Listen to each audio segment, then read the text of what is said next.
I despise her. 3 words, a tidal wave. When King Charles muttered that sentence calmly, coldly, without hesitation, he didn't just open an old wound. He tore through layers of royal silence that had been carefully stitched together for decades. In an instant, the monarchy's polished façade was cracked, and the ghosts of its darkest chapters came flooding in. Whispers spread like wildfire. Who was he talking about? The late Princess Diana, the beloved mother of his sons, whose death still echoes in the halls of public memory? Or Camilla, the woman long painted as the villain in this royal drama, who now sits beside him as queen? The media didn't hesitate. Headlines screamed betrayal. Commentators scrambled to analyze every word, every inflection, every ounce of suppressed emotion behind the king's statement. But for those who knew the story, who followed the saga of heartbreak, rivalry, and betrayal behind palace walls, it wasn't just a shocking remark. It was a long overdue explosion from a man who had spent a lifetime imprisoned by protocol, public scrutiny, and the weight of inherited duty. For years, Charles had played the role assigned to him: stoic heir, obedient, husband, devoted monarch in waiting. But beneath the carefully curated smiles, the regal wave, and the stiff posture, something darker festered. The resentment, the guilt, the rage that brewed behind closed doors. And now, finally, it had boiled over. The confession wasn't simply emotional, it was volcanic. Yet as the world debated the target of his hatred, deeper questions began to surface. What could drive a man of such stature, so trained in restraint, to break rank in such a scandalous way? Why now, after so many years of silence? Was it an act of truth or desperation? Some royal supporters claimed his words were twisted. Others believed it was about Diana, about the unresolved bitterness that followed her death, and the suffocating role she played in shaping his legacy. Meanwhile, critics pointed toward Camilla, the woman Charles had fought the world to legitimize. Had time revealed cracks even in that long-fought love story? The ambiguity was no accident. Charles had spoken, but he hadn't clarified. And that silence screamed louder than the confession itself. What was clear, however, was this: the man who had always kept his cards close, who had once been seen as emotionally muted and ceremonial, had just flipped the table. The royal family, already shaken by scandals, fractured relationships, and fading public trust, now faced a storm of its own making. Historians, journalists, and former insiders resurfaced long-buried tales, reigniting the emotional powder keg that was Charles and Diana's doomed marriage. The monarchy's past wasn't just being remembered, it was being relived. But to truly understand how it came to this moment, to grasp what Charles meant when he said, "I despise her," we must go back to the very beginning. Before Diana became a princess, before the headlines and heartbreak, before the world knew her name, she was simply Sarah's little sister. 16, shy, and largely invisible in royal circles. But fate doesn't ask permission when it begins to write history. It moves in quiet corners, often unnoticed, until everything changes. And for Diana Spencer, everything changed the night she met the man who would one day become her husband, and the source of her greatest sorrow. It was a modest gathering, by aristocratic standards, thrown by Sarah Spencer, Diana's older sister, and a woman far more comfortable in the spotlight. Sarah was bold, elegant, and charming, the kind of woman who could hold court in any room. She was also, at the time, dating Prince Charles. The media adored them together. Their photographs lit up tabloids like a royal fairy tale in motion. To the public, Sarah and Charles made sense. He, the poised and proper heir to the British throne. She, the witty and socially graceful daughter of nobility. It looked perfect. But behind the headlines, the real story was only just beginning. Charles wasn't supposed to notice Diana. She was young, barely out of childhood, and far from the type of woman expected to catch the eye of a future king. But something about her caught his attention that night. Maybe it was her innocence. maybe her warmth. While others competed for space in the spotlight, Diana stayed in the background, quiet, watchful, unaware that her life was about to turn. Charles, though still very much Sarah's suitor, was struck by the contrast. Where Sarah was confident and sharp, Diana was gentle and soft-spoken. She radiated a vulnerability that made Charles pause. Still, loyalty held him in place. For all his private musings, he remained committed to Sarah. He did what was expected, attended ski holidays, posed for cameras, and played the part of a man moving steadily toward a royal engagement. But his mind wandered, not away from Sarah entirely, but toward the sister who had unexpectedly stirred something in him. Then, as if destiny needed a little push, came the moment that shifted everything. At one of Sarah's gatherings, Diana and Charles found themselves alone just for a few minutes. It was nothing scandalous. No flirtation, no grand confessions. But something unspoken passed between them. An ease. A spark. Diana spoke to him without the polished airs others often wore in his presence. She wasn't trying to impress him, and that's what made her unforgettable. For the first time in a long time, Charles felt seen not as a future king, but as a man. And then, as abruptly as the story began, Sarah ended it. In a bold move, she gave an interview and announced that she had no interest in marrying Charles. The nation was stunned. She had seemed perfect for him. They had vacationed together, smiled for the press, and yet here she was, casually stepping out of a fairy tale the public had already bought into. Soon after, she married someone else, closing the chapter with the future king, as if it had never meant much to her at all. But to Diana, it meant everything. Because with Sarah gone, the impossible became plausible.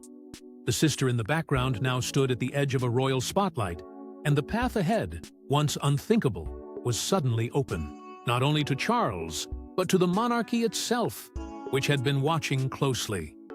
And what they saw in Diana wasn't just a pretty face or a suitable match. They saw potential. They saw purity. They saw the future Queen of England. To the world, it was a dream come true. A handsome prince, a beautiful, blushing bride, a wedding watched by millions, the kind of storybook romance generations had fantasized about. But that was only the version they wanted us to see. Behind the cheers and pageantry, behind the velvet curtains of Buckingham Palace, something far more troubling was unfolding. This was no fairy tale. This was a tragedy written in silence, stitched together with expectation, and quietly unraveled by betrayal. After Sarah Spencer stepped away, Charles turned his gaze fully toward Diana, not out of passion, but because something about her felt safe, uncomplicated, royally convenient. She was young, untainted by scandal, and carried an air of gentle innocence that appealed not just to Charles, but to the entire royal institution. Still, their differences were striking. Charles was a man shaped by duty, nearly 30, and burdened by royal responsibility. Diana was barely 19, bright-eyed, playful, and unprepared for the shadows that loomed behind the crown. Their conversations often slipped into awkward silences. Their personalities rarely aligned, but that didn't matter. The royal family had made up its mind. She was perfect, on paper. Once the match received the Queen's blessing, the machinery of monarchy went into overdrive. The engagement was announced. Photographs of Diana's sapphire ring flooded every newspaper, and just like that, the world believed a love story had begun. Diana was swept up in the whirlwind, smiling for cameras, waving to strangers, trying to play the role expected of her. But underneath the tiara, doubts crept in. She barely knew him. They had spent so little time together, yet the countdown to marriage had begun.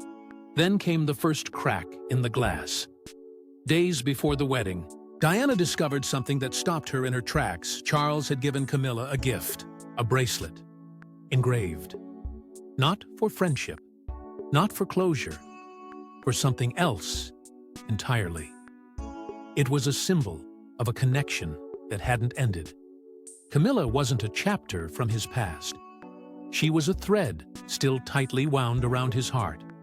And Diana knew it. The revelation devastated her. For the first time, she saw her future not as a fairy tale, but as a trap. She cried. She panicked.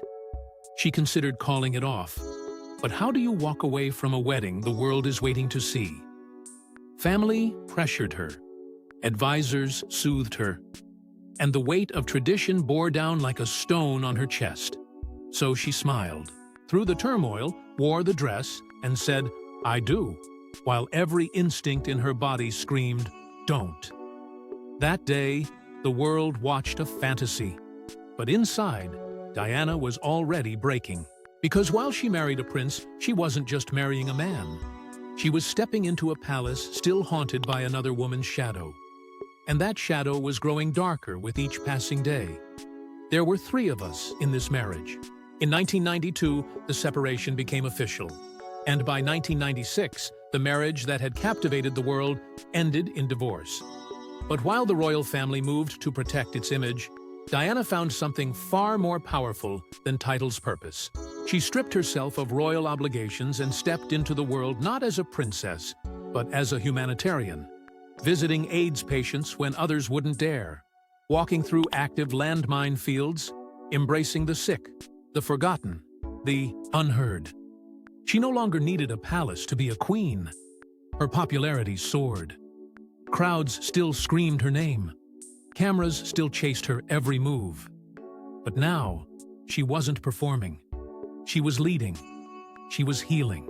And for the first time, she was defining herself not by who she married, but by what she stood for. Compassion, courage, truth. Diana had gone from trapped royal to global icon. And nothing, not protocol, not tradition, not even a crown could contain her spirit. But while Diana was rebuilding herself from the ashes of betrayal, someone else was watching from the shadows, waiting, timing the return. Because while the world embraced the princess who broke free, Camilla was quietly preparing for a long-awaited rise of her own. Thanks for watching. Don't forget to like and subscribe, and we will see you in the next one. When Diana spoke those words, the world gasped, but the signs had always been there. From the moment the wedding veil lifted and she stepped into the palace as Princess of Wales, something was off. Charles wasn't cruel. He wasn't explosive. He was worse, distant, cold, unreachable. There was no warmth in his eyes when she looked for it, no softness in his gestures when she needed it most. Behind the grandeur of royal duties and perfectly posed photographs, there was an emotional emptiness that echoed through every hallway. Diana wasn't just battling the pressure of royal life or the invasive lens of the paparazzi. She was slowly unraveling in a marriage where she was expected to smile for a man who was never truly hers. As crowds cheered and camera shutters snapped, Diana quietly descended into isolation. The palace was not a home, it was a stage. Every appearance was performance, every expression calculated. The tabloids wanted their princess. The monarchy demanded perfection, and the public expected magic. But what no one saw was how deeply she struggled behind the scenes. She was a young woman drowning in expectations, starved for affection, and burdened by a truth she could no longer ignore. Camilla never left Charles's life. Not really. Diana saw the signs, the lingering glances, the whispered calls, the name that kept surfacing in quiet conversations. At first, she doubted herself. Maybe it was all in her head. Maybe the pressure was just playing tricks. But then, she saw the bracelet. The same one Charles had gifted Camilla before their wedding. A quiet betrayal, but a loud message. And eventually, Diana confronted it. She asked Camilla directly to back away, to let her marriage breathe. But Camilla's presence didn't fade. Charles didn't push her away. In truth, he never wanted to. And then came the scandal that shattered everything Camilla-gate. A leaked phone call, intimate and embarrassing, made its way into the press. Millions listened in horror as Charles and Camilla spoke not as old friends, but as lovers. Their private intimacy laid bare for the world to hear. There was no denying it anymore. The fairy tale had imploded. The heir to the throne had been emotionally absent from the start, and now the proof was undeniable. Charles, under mounting pressure, publicly admitted to the affair. But by then, the damage was done. His carefully preserved image as a loyal prince had been reduced to ash. And Diana? She refused to be the silent victim. Her BBC interview became the turning point, not just for her, but for public perception. She spoke with clarity, heartbreak, and devastating honesty. Her words cut through the royal mystique like a knife, and for the first time, the world saw her not just as a princess, but as a woman, broken, betrayed, and finally ready to speak. Diana laid her pain bare for the world to see. The illusion Charles had spent decades preserving crumbled beneath the weight of truth. And now, with the mask shattered, he would be forced to confront the consequences of a marriage built on silence and the wreckage left behind. They tried to silence her.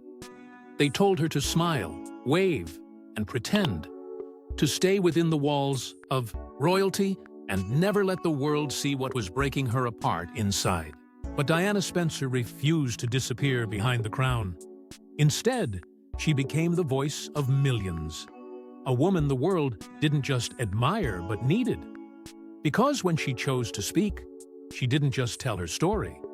She tore down the gates of Buckingham Palace and revealed a truth so raw it could no longer be ignored. For years, Diana battled a storm behind palace walls. Rejection, loneliness, the weight of an image she never asked to carry. And quietly, it destroyed her. She struggled with bulimia, starving herself not out of vanity, but from a desperate need to feel in control. In a world where every smile was staged and every dress dissected, the pain had nowhere to go but inward. But unlike the royals before her, Diana didn't hide forever. She didn't bury her trauma under protocol.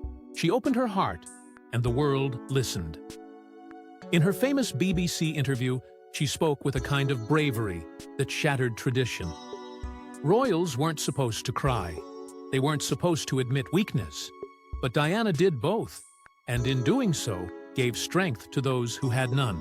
She didn't just tell people she was hurt. She showed them that even a princess could bleed, that even the most admired woman on earth could be broken and still rise. Her words echoed across continents. Millions who had once seen her as untouchable now saw themselves in her struggle. She was no longer the fairy tale bride. She was real. And that made her unstoppable.